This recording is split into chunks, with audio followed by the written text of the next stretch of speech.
The aftermath was not a storm, but a silence. It settled in Cash's small apartment, overlooking the Pacific, heavier and more complete than any sound Julian had ever made. 3 months had passed since the day he walked out, a departure so gentle it barely registered a tremor in the floorboards. Just a quiet closing of the door, and then the long, unbroken vacuum. Cassia often thought of grief not as a sharp, sudden blow, but as a slow, corrosive chemical that stripped the color from the walls and muted the taste of every meal. Her routine had simplified into a loop of minimalist despair. Wake up, watch the gray ocean turn to darker gray, drink tepid tea, and wait for a feeling she knew wouldn't come. She moved like a tourist in her own home, touching surfaces that once belonged to them, now only belonging to the memory of them. The apartment was still half furnished with Julian's life. His philosophy books lined the high shelf. His old navy sweater lay draped over the desk chair. She didn't have the heart to pack them. To touch them was to admit the finality, and Cassia was still living in the fragile space of maybe. It was the scent of the sea air sometimes that would ambush her. The way the salt and fog carried the distant sound of the buoy bell, reminding her of their first conversation about Iceland. Iceland. That was the central wound, the precise point where their futures snapped apart. Julian had been obsessed with the black sand beaches of Vik, the way the volcanic sediment swallowed the sunlight. It was meant to be their pilgrimage, their escape. She reached into the top drawer of the bedside table, a habit now, a morbid compulsion. Her fingers found the stiff, slick paper of the travel brochure, panoramic image of a basalt column, sea stack, piercing a stormy sky. The brochure was marked with Julian's neat handwriting, small circles around hotels, stars next to geothermal pools, and an arrow pointing to the date in December. It was 2 weeks before Christmas. It was supposed to be the most beautiful time of their life, wrapped in the quiet drama of the Nordic winter. Cassia remembered the evening they had finally booked the flights. A Friday night, pizza boxes stacked high, cheap wine staining the rug. Julian had held up the confirmation screen, his face radiating pure, unadulterated excitement. Like a child discovering magic. "We're actually going," he had whispered, pulling her into a fierce, breathless hug. "We're making a memory that will last forever, Cassia." It was in the aftermath that she learned how quickly and forever memory can turn into a permanent, stinging regret. The slow, creeping illness in their relationship had started subtly, like a hairline fracture in an otherwise perfect pane of glass. It wasn't infidelity or cruelty. It was the quiet, terrifying realization that they were rowing the same boat in 2 different directions. Julian was driven by structure, by the tangible goals of his architecture career. Cassia was guided by the ephemeral, chasing narratives and teaching poetry. They had begun to argue less and disagree more. The energy shifted from passion to careful calculation, avoiding the topics that might ignite a fight. One argument, she recalled, had been about a misplaced coffee cup, but it was never about the cup. It was about the fact that they were losing sight of each other. She remembered the precise moment the fracture became a break. It was 3 weeks before the scheduled trip. Julian came home, pale and drawn, after losing a huge contract he had been counting on to fund their dream. He stood in the doorway, his silhouette backlit by the weak afternoon sun, holding the folded cancellation notice. "I can't do it, Cassia," he said, his voice flat, devoid of its usual melodic rise. "I can't afford it now. We'll rebook next year." The financial reality was understandable. The way he said "we'll rebook next year," it carried the chilling implication that there might not be a "we" next year. Cassia knew, in that gut-trenching instant, that the trip wasn't just canceled. Their collective future had been postponed indefinitely. She hadn't cried. She had simply walked to the kitchen and started washing a pile of dishes that wasn't there.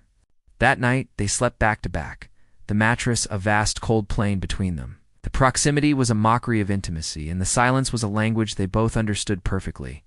"We are already gone." Over the next month, the Icelandic brochure lay on the coffee table, a small, vibrant time bomb. They would talk around it, clean around it, but never touch it or mention the trip again. It was too painful, too symbolic. The black sand beach became a metaphor for everything they couldn't have, everything they had failed to build. Cassia started eating her meals standing up, unable to bear the weight of sitting alone at the dining table where they used to spend hours talking about nothing. Julian started working from the office until midnight, burying himself in blueprints and measurements, the tangible world he could still control. He left her the ethereal, the domestic, the things that dissolved easily when touched the shared memories. The final conversation had the tone of a bureaucratic meeting, not a devastating farewell.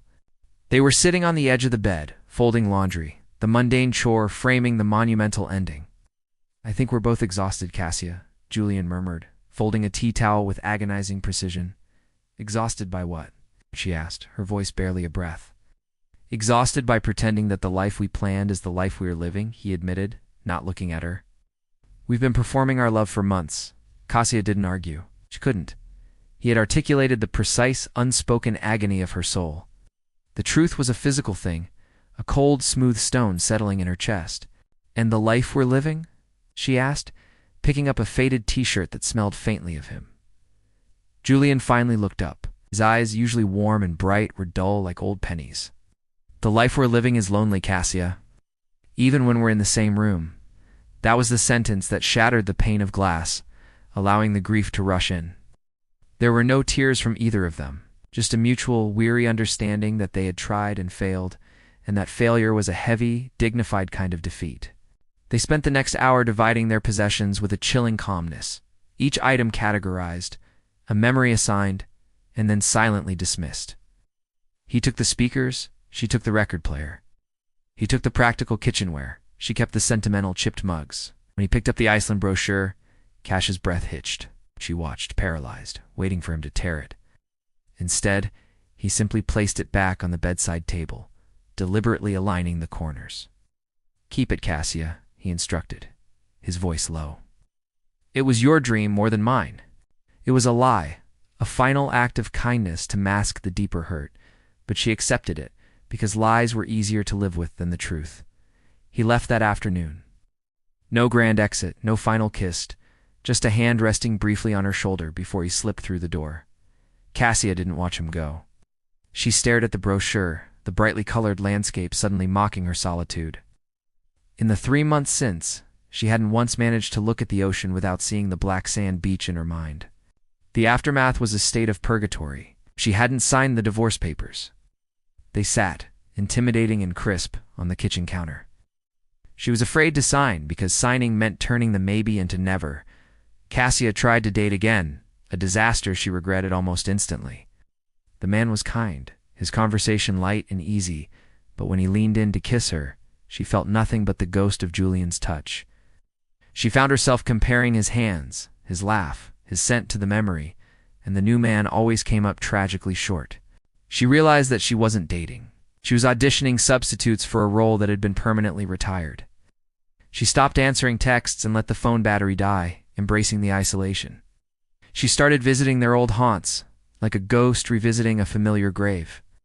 The small, crowded Italian place where they shared their first carbonara. She sat at their table, ordered their meal, and cried into her wine. The familiar waiter, who remembered them, quietly placed a box of tissues on her table without a word. The kindness broke her more than the memory. It meant their story was known, witnessed, and confirmed to be over. She realized that Julian had taken the scaffolding of her life, and she was left standing exposed, dizzy, and uncertain how to rebuild. Her personal wounds were not gashes but tiny, invisible splinters embedded deep beneath the skin. The wounds manifested in the way she flinched when the doorbell rang, or the way she kept setting 2 cups for tea. It was in the sudden, sharp memory of a shared joke that would burst her bubble of false calm. She knew she had to move forward, but every step felt like walking backward toward the past. One morning, she decided to clean the desk, the central nexus of Julian's lingering presence. She picked up his navy sweater, running the soft wool against her cheek one last time, inhaling the faint metallic scent of him. She packed it carefully into a box, sealing it with heavy-duty tape, acknowledging the object had fulfilled its memorial duty. As she did, her eyes fell on the Icelandic brochure, still pinned by a paperweight. The picture of the basalt columns seemed more defiant than ever, a promise of adventure that she had failed to keep. She picked it up, feeling the stiffness of the paper, the weight of the dream. She thought about the lie. It was your dream more than mine. It wasn't true. It was their dream, and they had both failed to prioritize it, drowning it in work and silence. Cassia walked over to the garbage can, her hands trembling. She held the brochure over the rim, ready to drop it. But a sudden, unexpected wave of clarity washed over her. Destruction was not the path forward. Redirection was. She took the brochure back to the table, sat down, and pulled out a fresh sheet of paper. She opened her laptop and went directly to a new booking site.